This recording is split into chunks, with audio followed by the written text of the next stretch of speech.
यहाँ सर्टिफिकेशन होता है। यहाँ जो टीम है वो फसल केमिकल मुक्त होने का प्रमाण पत्र देती है।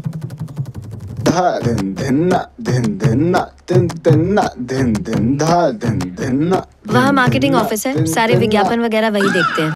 হ্যালো বন্ধুরা, আজকে আমরা আলোচনা করব 2020 সালের romantic comedy action movie Bhishma নিয়ে, যেখানে আছে নিতিন এবং রাশ্মিকা মান্দানা।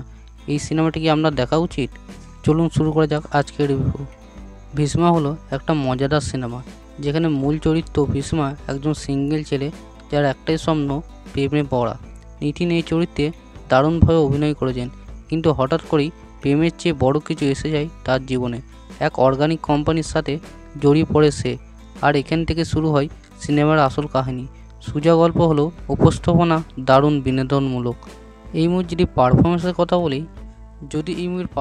কথা বলি, নিতিনের চরিত্র দুর্দান্ত, তার কমেডি টাইমিং এবং অ্যাক্টিং চমৎকার।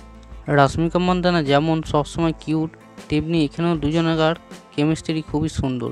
যিশু সেনগুপ্তর পারফরমেন্স খুবই ভালো হয়েছে, আর ভিনালে কিশোর কথা তো না বললেই নয়, তিনি একাই দর্শককে হাসিয়ে পেট ব্যথা করিয়ে দেন। পরিচালক ভেঙ্কি কুদুমল্লা খুবই চেনা একটা ফর্মুলা ফলো করেছে, কিন্তু উপস্থাপনা এত ভালো যে সেটা ভালো লাগবে দেখতে।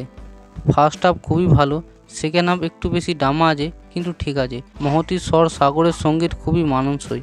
এই মুভিটি পজিটিভ দিকের কথা বলি, ফার্স্ট হাফ দারুণ করেছে, কমেডি খুবই ভালো কাজ করে, নিতিন এবং রাশ্মিকার কেমিস্ট্রি খুবই ভালো, প্রোডাকশন ভ্যালু চমৎকার। এবং এই মুভিটির নেগেটিভ দিকের কথা বলি, গল্পের নতুনত্ব কম, সেকেন্ড হাফ কিছুটা সুলভ মনে হয়, আবেগের দিক থেকে কিছুটা কমজোরি মনে হয়। যদি আপনি হালকা মজাদার এবং পরিচ্ছন্ন একটা সিনেমা দেখতে চান, তাহলে ভীষ্মা একদম পারফেক্ট। এই ছিল আজকের রিভিউ। ভিডিওটা ভালো লাগলে লাইক, শেয়ার, সাবস্ক্রাইব করতে ভুলবেন না।